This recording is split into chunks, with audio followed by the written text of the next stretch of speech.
मेरे अंदर बाबा साहब का खून नहीं है, लेकिन मेरे हर खून के कतरे में बाबा साहब हैं। अगर संविधान के शरण में आ जाओगे सब लोग, तो भाई साहब जो लिख दिया है बाबा साहब ने, लोग बात कह रहे हैं कि हम विश्व में जो है गुरु, अपना विश्व गुरु बनाएंगे अपने आप को। बाबा साहब ने ऐसा ग्रंथ लिख दिया है, ऐसा संविधान लिख दिया है, अगर ये पूर्णतया लागू हो जाए तो अब भारत जो है विश्व गुरु बन चुका। इससे पहले मैं अपनी बात को शुरुआत करता हूँ। मैं अपने फादर का, अपने वालिद साहब का एक शेर है जो पढ़ता हूँ हमेशा, और उनको जो कि याद करता हूँ। तो सब शिकन हर सबूत है जिसका, और जंग बाजों से कभी ये डरती है, अमन है जिसकी आंखों का तारा, मेरे भारत की ऐसी धरती है। मैं अबुल कलाम आज़ाद एडवोकेट, जो जन्म से अम्बेडकरवादी हूँ। 26 जनवरी मेरी पैदाइश का दिन है, और मेरे अंदर बाबा साहब का खून नहीं है, लेकिन मेरे हर खून के कतरे में बाबा साहब हैं। हमने बात कर ली बाबा साहब के सारे ज्ञान की, बात कर ली, जो उनका रहा वो उसकी बात कर ली। बाबा साहब वास्तव में सूरज हैं। उनके बारे में जितनी बात की जाए, मेरे 5 मिनट तो क्या 5 दिन ख़त्म हो जाएंगे, बात कंप्लीट नहीं होगी।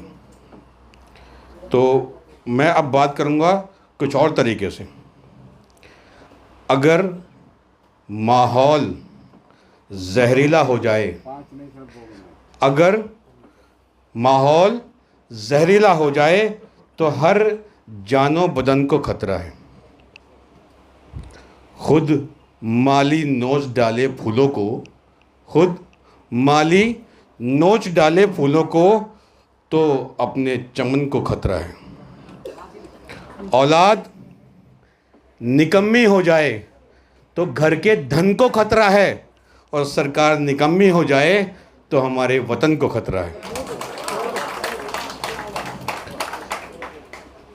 सांप्रदायिकता का जुल्म और आवाम खामोश रहे तो मेरे भाइयों संविधान को खतरा है। हमारे जितने भी धर्म सुधारक, समाज सुधारक, जितने भी हमारे महानायक हुए हैं, उन सब लोगों ने एक ही चीज़ सिखाई है कि हमारे परिवार में मोहब्बत होनी चाहिए। ये बात सही है कि नहीं? परिवार में मोहब्बत चाहोगे ना? आपसे बात करने आया हूँ। परिवार में मोहब्बत चाहोगे तो परिवार चलेगा। देश में मोहब्बत भाईचारा होगा तो देश चलेगा। अभी भाईचारे की बात भी चल रही थी, तब पशु की बात भी चल रही थी कि पशु से भी भाईचारा निभाया जाए, तो ठीक है, अच्छी बात है, पशुओं से भी भाईचारा निभाया जाए। अभी वेस्ट दिल्ली में और एक ईस्ट दिल्ली में पशु ने थोड़ा सा भाईचारा निभाया और हॉस्पिटल पहुंचा दिया कुछ लोगों को। तो मैं ये कहना चाहूँगा कि जो बुद्धिजीवी लोग हैं, व्यक्ति के लिए अपनी जो भावनाएं हैं वो रखें। देश को बांटने का काम ना करें, देश को अलग ले जाने का काम ना करें, क्योंकि अभी हमें कहा गया जो विषय है हमारा, मैं उस विषय पे कहूँगा, सारी बात छोड़ दीजिए। बुद्धम शरणम गच्छामि, धम्मम शरणम गच्छामि, और संविधानम शरणम गच्छामि। अगर संविधान के शरण में आ जाओगे सब लोग, तो भाई साहब जो लिख दिया है बाबा साहब ने, लोग बात कह रहे हैं कि हम विश्व में जो है गुरु, अपना विश्व गुरु बनाएंगे अपने आप को। बाबा साहब ने ऐसा ग्रंथ लिख दिया है, ऐसा संविधान लिख दिया है, अगर ये पूर्णतया लागू हो जाए तो अब भारत जो है विश्व गुरु बन चुका है। अगर ये समझ लो लागू हो गया तो बन चुका है। ये तो आप बात कर रहे हैं। अभी बात करूंगा कि जब मैं क्षेत्र में गुजरा कि भाई लोगों से मिलना है, लोगों से मीटिंग करनी है, तो एक एहसास हुआ, क्योंकि लोगों का दुख दर्द जो बाबा साहब के मन में था, जो आज मैं कहूँगा, क्योंकि राजनीतिक बात नहीं करनी है, लेकिन बाबा राजनीति की बात ना करें तो बाबा साहब की बात भी पूरी नहीं होती है, क्योंकि बाबा साहब भी राजनीतिक थे, राजनीति की बात करते थे और कहते थे कि जो है हमारे पास जो कुंजी है वो संसद की तरफ जाती है, संसद की हमारी जो है कुंजी है, आपने जो कि हुक्मरान बनो, तो उसके लिए बात होती है।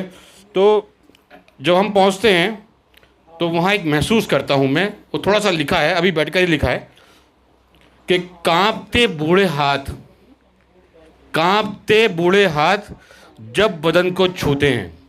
हम जब क्षेत्र में जाते हैं तो हम लोगों को बड़ा सम्मान प्यार देते हैं, पूरे शरीर पे हाथ फेरते हैं, वो सर पे हाथ रखते हैं। तो कांपते बूढ़े हाथ जब बदन को छूते हैं, नंगे बदन भूख से बच्चे रोते जाते हैं। जब गरीब झुग्गी वाले हमसे उम्मीद लगाते हैं, जब अम्बेडकरवादी हमें मिशन को समझाते हैं, तब शरीर के सारे रोंगटे खड़े हो जाते हैं, तब कदम हमारे लक्ष्य की ओर बढ़ जाते हैं। अब इसके आगे, क्योंकि मुझे इशारा भी मिल गया है कि मुझे जाना है, तो जय भीम, जय भारत, जय संविधान।